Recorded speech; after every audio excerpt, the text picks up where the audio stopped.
Shalom y bienvenidos a Vía Hafta Yisrael, una frase hebrea que significa amarás a Israel. Esperamos que se queden con nosotros, ya que nuestro maestro, el Dr. Baruch, nos compartirá una enseñanza expositiva de la Biblia. El Dr. Baruch es profesor titular del Instituto Zera Abraham, con sede en Israel.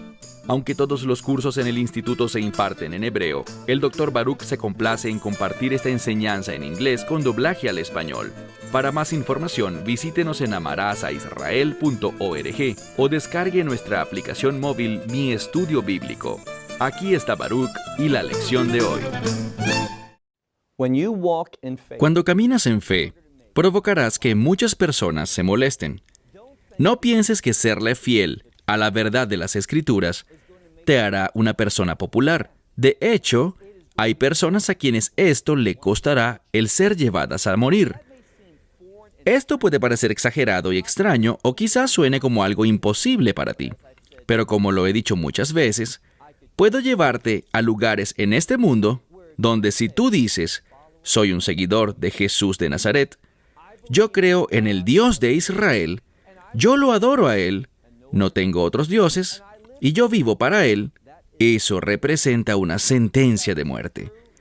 Esto era verdad en la antigüedad en el pasaje que estaremos estudiando hoy, y es verdad en muchos lugares hoy en día, pero antes de que el Mesías regrese, este será el carácter del mundo en el que habitamos.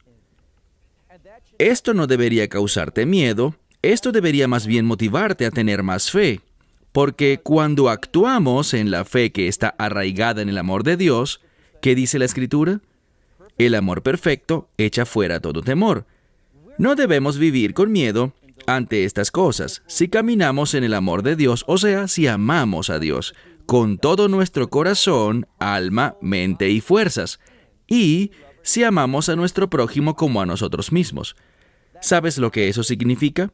Es el fundamento de la Torá. Recuerden lo que dijo Pablo. Pablo dice, aquí está la ley de Dios, aquí está la Torá, en una sola frase. Ama a tu prójimo como a ti mismo.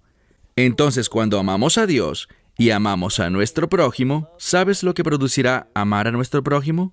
Producirá que tengamos un testimonio correcto. Nuestro amor por Dios y por nuestro prójimo nos empoderará, por medio del Espíritu Santo, para que vivamos en obediencia. Déjame darte un ejemplo. Conozco una persona, es una mujer, que tenía serios problemas con el alcohol.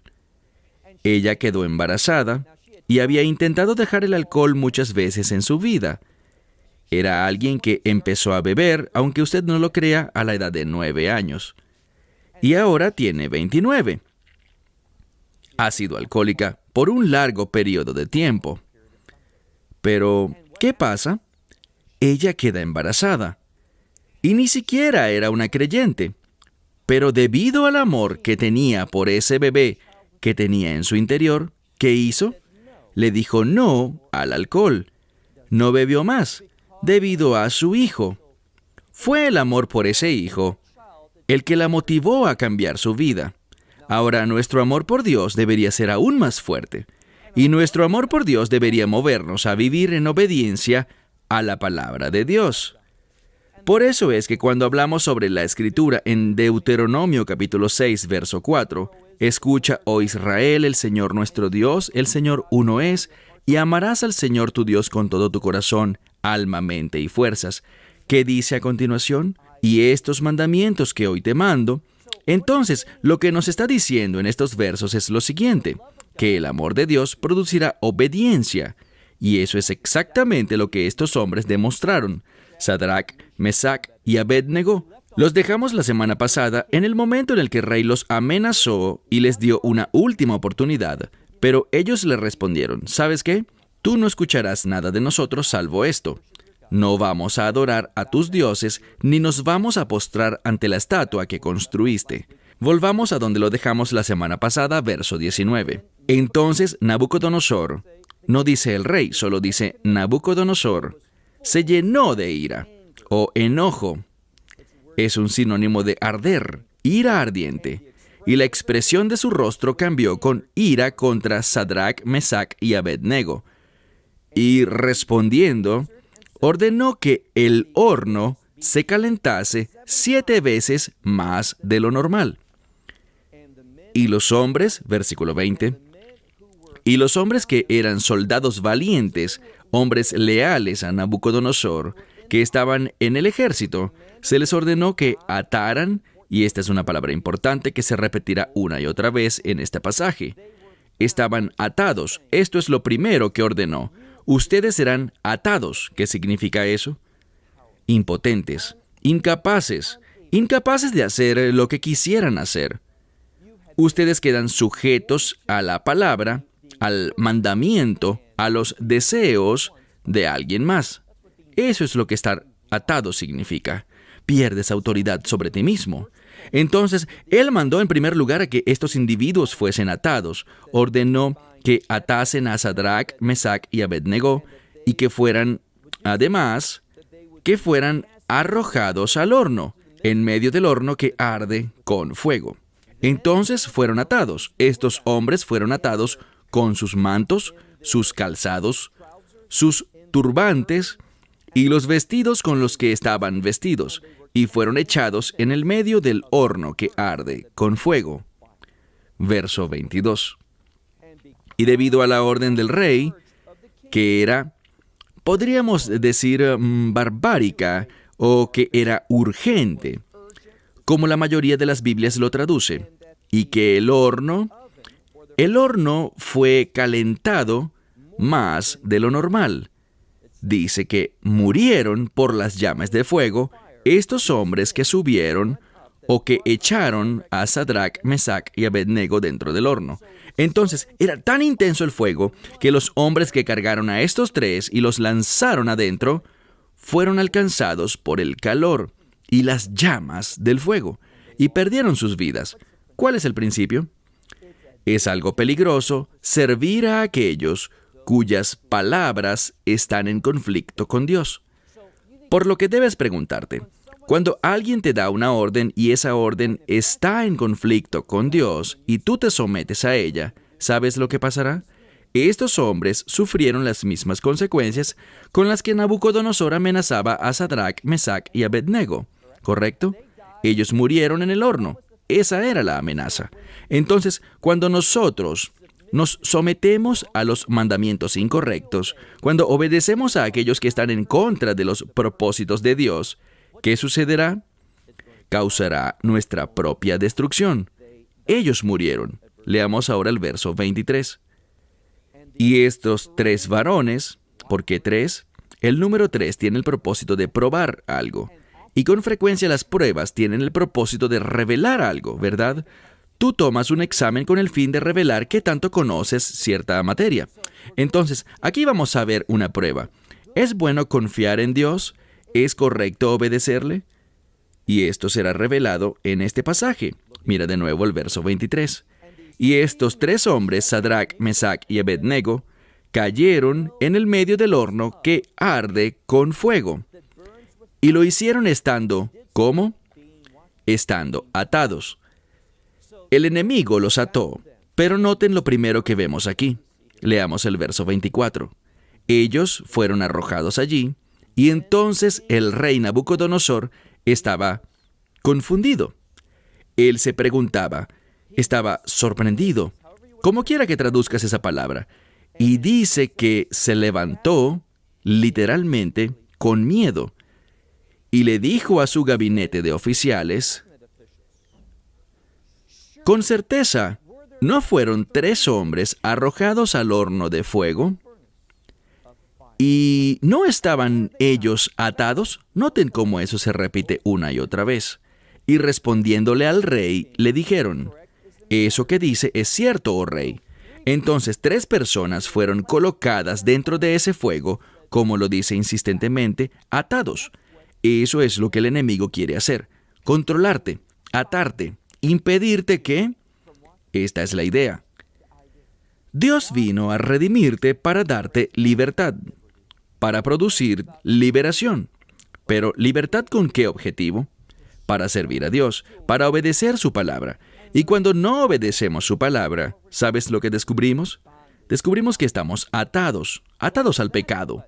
Eso es lo que el enemigo intentaba hacer. Él intentaba controlar, esclavizar y atar a Sadrach, Mesach y Abednego. Pero noten el resultado de esto. Leamos el verso 25. El rey respondiendo dijo: He aquí, yo veo 4 varones caminando. Y dice aquí, Hoshi. Yo veo 4 hombres caminando, ¿cómo? Libremente, sueltos. Y noten el número 4. ¿Qué significa? Implicaciones globales. Esta verdad no era solo para algunas personas, no era solo para los que nacieron en ese país. Si hablas este idioma o si tienes este color de piel, si eres de esta raza, ninguna de estas cosas tiene importancia para Dios. ¿No estás feliz de que Dios diga, cuando habla sobre su iglesia, que toda tribu, pueblo, lengua y nación? Dios no conoce el racismo. Dios no es un intolerante. Dios no es alguien que mira el exterior, sino que mira el ser interior. Y allí no puedes ver colores, razas, ni origen étnico. Allí lo que ves es fidelidad o rebelión. Cuando Dios te mira, ¿qué mira Él? Una vez más, veamos la escritura. Verso 25. El rey respondiendo dijo: He aquí, yo veo 4 caminando libres. 4 hombres caminando libres en el medio del fuego. Ahora imaginémonos eso. Aquí están ellos, quienes estaban atados, no podían controlar nada, y fueron echados en el fuego. ¿Y qué revelará la escritura? Me estoy adelantando un poco, pero estoy emocionado, porque esta escritura dirá que lo único que ese fuego logró hacer fue liberarlos. El único efecto de ese fuego extremadamente caliente fue quemar aquello que los estaba atando. Y ahora están libres y están caminando en esa libertad. ¿Cómo? En medio del fuego. Y no fueron consumidos. ¿Qué te recuerda eso? ¿Qué viene a tu mente? Te diré lo que viene a mi mente. Moisés en el monte Sinaí, cuando vio ese árbol envuelto en fuego, pero que a pesar de ello no se consumía. Eso es lo que debe venir a nuestra mente. Y si no lo vemos, es porque venimos de una perspectiva occidental en vez de una perspectiva bíblica. Entonces, el rey respondiendo dijo: He aquí, yo veo 4 hombres caminando libres en el medio del fuego, sin sufrir daño alguno. Y noten la última parte. Y la apariencia del 4.º hombre, dice, es como la apariencia ¿de quién? Del Hijo de Dios. Bien, no hay otra forma para comprender esta escritura. Esta escritura nos dice que aquel que era el 4.º hombre en ese fuego es ¿quién? Es el Mesías. Y es cuando sufrimos por él que ¿a quién invitaremos a tener comunión con nosotros? Quiero decir, la imagen aquí es de 4 hombres, y si miras algunos de los comentarios rabínicos, dice que ellos caminaban, pero que caminaban con gozo, caminaban como si danzaran, en el medio de las llamas. Piénsalo, ¿cómo te sentirías tú si estuvieras en ese fuego y de pronto, no siento calor, no me siento incómodo, y miras y ves allí al Mesías, Yeshua, caminando contigo? ¿Qué busca describirnos esto? En la escritura, el término caminar tiene que ver con estilo de vida. La palabra caminar en hebreo es la misma palabra que significa ley judía. Entonces, caminar tiene que ver con que ellos caminaban, se comportaban, vivían con Yeshua. ¿Por qué? Ellos no se sometieron al mundo, sino que se sometieron a Dios. Entonces, este 4.º hombre tenía la apariencia de un hijo o del Hijo de Dios. Verso 26. Y entonces Nabucodonosor se acercó a la puerta del horno que arde con fuego, y respondiendo les dijo: Sadrach, Mesach y Abednego, siervos del Dios Altísimo. ¡Vaya proclamación! Ahora, él no estaba enojado con ellos. ¿Cómo los llamó? Les dijo: ustedes son siervos del Dios Altísimo. Eso es El Elión. Y ese término, El Elión, el Dios Altísimo, es usualmente entendido como el único, el real, el verdadero Dios. Nabucodonosor, ¿qué le pasó? Bueno, ese conocimiento de Dios que había logrado alcanzar en el capítulo 2, pues lo abandonó rápidamente. Y ahora vamos a ver que hay una renovación, hay un arrepentimiento, hay un reconocimiento de que esta estatua que mandó hacer, esos dioses, no son dioses en lo absoluto y serán derrotados. Entonces, Nabucodonosor dice: Sadrach, Mesach y Abednego, siervos del Dios Altísimo, salgan, vengan, y ellos salieron. Y entonces Sadrach, Mesach y Abednego salieron desde el medio del fuego. Verso 27. Y los oficiales del gobierno, los sátrapas, los gobernadores, los capitanes y consejeros del rey, ellos se reunieron, y dice aquí que su cabello, noten lo que dice, todas estas personas se reunieron delante del rey, y ellos vieron que el fuego no tuvo autoridad sobre los cuerpos de estos hombres, porque el cabello de sus cabezas no se quemó, sus ropas, la apariencia de sus ropas no cambió, y no había ni siquiera olor a fuego sobre ellos. Dice, nada cambió. ¿Por qué? Porque Dios es nuestro defensor. Dios es capaz de mantenernos a salvo del daño. No debemos preocuparnos por el enemigo, por sus amenazas, ni por lo que podamos atravesar, porque Dios puede liberarnos, a veces no del fuego, pero sí en el medio del fuego. Sadrach, Mesach y Abednego experimentaron el Mesías en medio de ese fuego. Ahora leamos el verso 28. Y Nabucodonosor respondiendo dijo, ahora vamos a ver algo muy importante. Esto nos trae a la memoria lo que Daniel dijo cuando Dios le reveló el sueño y la interpretación del sueño. Esas cosas escondidas, esas cosas profundas que hizo Daniel, él adoró. Y ahora vemos que ocurrirá lo mismo con Nabucodonosor, verso 28. Y Nabucodonosor respondiendo dijo, bendito es el Dios de Sadrach, Mesach y Abednego, que envió a su mensajero. Ahora, la palabra aquí podría ser ángel, pero la palabra en hebreo, malach, ángel, puede referirse a un ángel, un ser espiritual creado, como normalmente lo imaginamos cuando oímos el término ángel. Pero esa misma palabra, malach, puede ser simplemente un shaliach, un mensajero, alguien que ha sido enviado. Así que no pienses que esta palabra claramente significa que era un ángel y no puede ser Yeshua en este pasaje. Ahora, ¿podemos ser dogmáticos? Yo pienso que el Hijo de Dios habla del Mesías, pero dice aquí, envió a su mensajero para salvar a sus siervos que, y aquí está la clave, que confiaron en él. Entonces, si tú esperas la liberación de Dios, la condición previa que debes tener es confianza en él.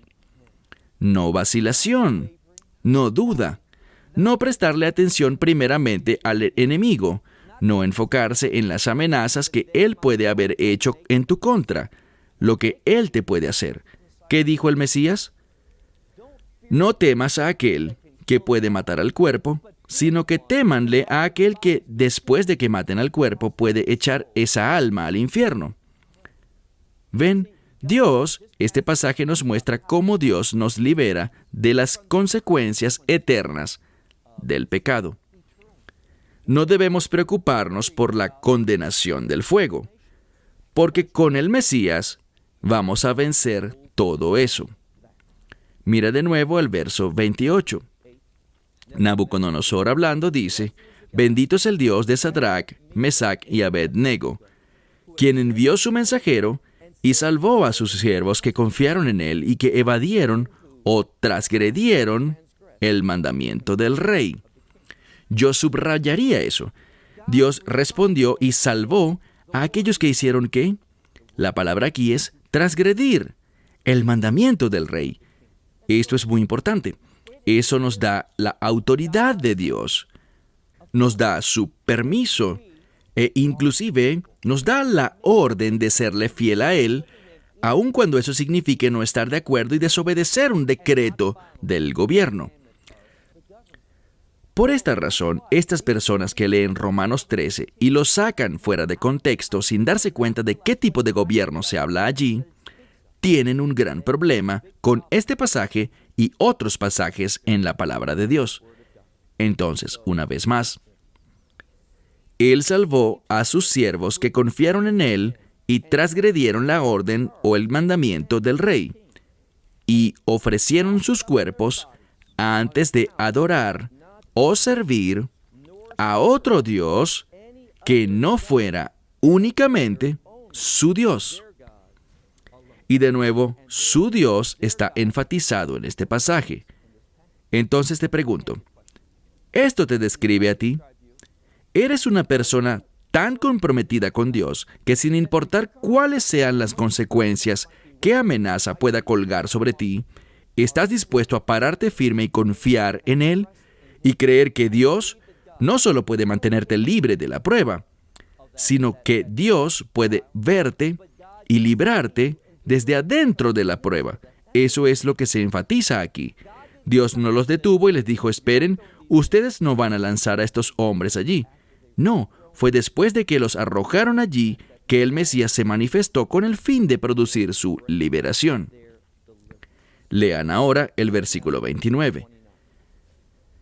Nabucodonosor, aún hablando, dice, de mi parte sale este mandamiento, que entre todo pueblo, nación y lengua. Aquí hay un cambio. En todo este texto, bien sea que hablamos de los capítulos anteriores o del actual, cuando se habla de pueblos, naciones y lenguas, siempre se escribe en plural. Pero aquí hay un cambio.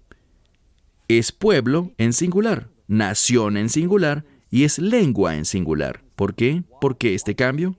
Muy sencillo. Cuando vemos algo en singular, en vez de en plural, busca mostrar unidad. Es para comunicar unión. Y vamos a encontrar unión, vamos a encontrar unidad, ¿dónde? En la obediencia a Dios.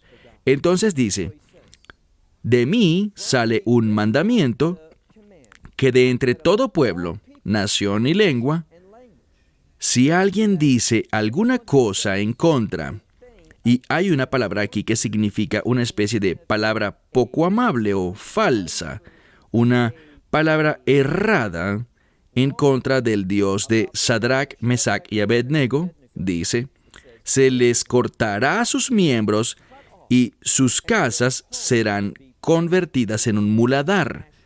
Y dice, por cuanto no hay otro que sea capaz de salvar como Él. Es decir, no hay otro Dios sino aquel que es capaz de salvar de esta manera tan única. ¿Qué descubrimos sobre Dios aquí? ¿Qué está siendo enfatizado sobre Él? Que Él es un Dios de liberación. Es un Dios que salva. Es un Dios que responde a aquellos que confían en Él sin importar las amenazas que el mundo les pueda hacer. Bien, leamos por favor el verso 30, nuestro último versículo hoy. Y el rey, por tanto, exaltó a Sadrach, Mesach y Abednego en el país o en la provincia de Babilonia. ¿Qué ocurrió? Bueno, debido a su obediencia, debido a su disposición a sufrir por las cosas correctas, déjame preguntarte, ¿estás dispuesto a hacer eso? ¿Estás dispuesto a sufrir por aquello que es correcto? Y te pregunto algo más. ¿Quién determina qué es lo correcto? Y la respuesta es, si volvemos al inicio, al capítulo 1 de este libro, hablamos de comida, las leyes de los alimentos. ¿Por qué es esto permitido y por qué eso está prohibido? La respuesta es porque Dios lo manda así. ¿Y quién determina lo correcto y lo incorrecto? Lo hace Dios. Nosotros no tenemos derecho alguno para cuestionar a Dios.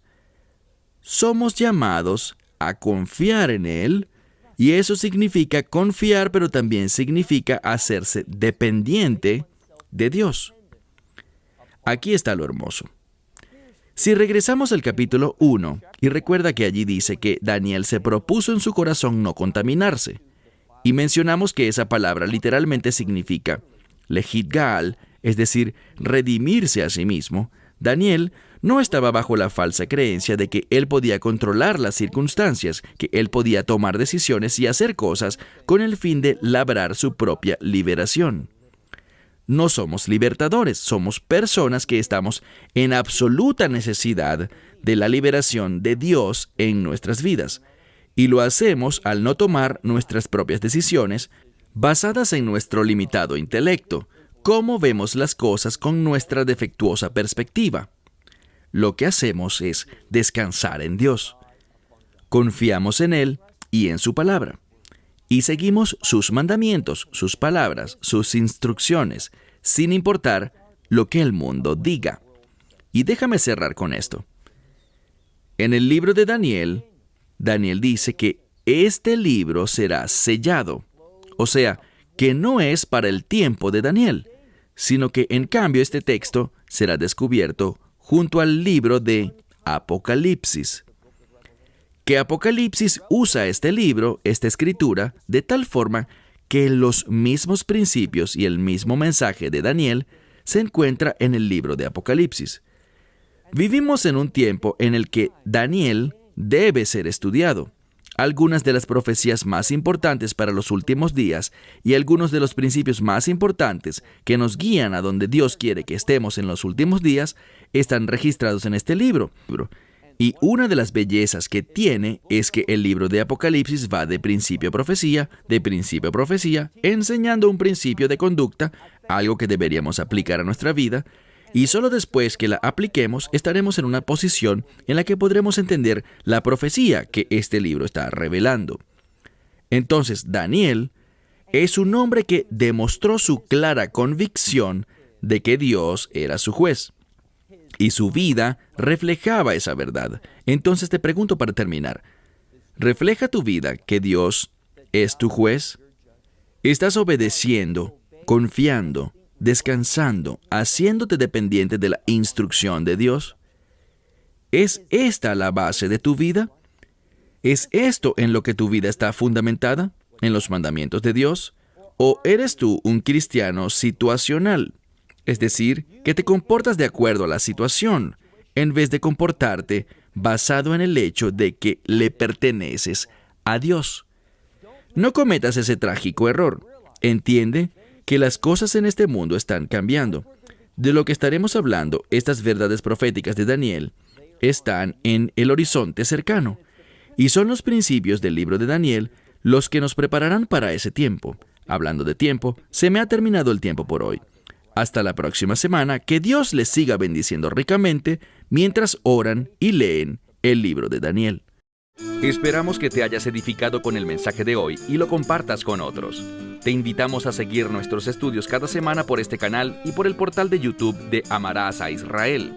También puedes descargar nuestra aplicación móvil gratuita, Mi Estudio Bíblico.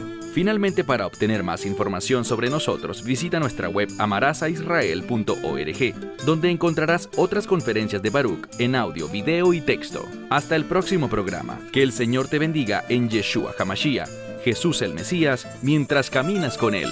Shalom desde Israel.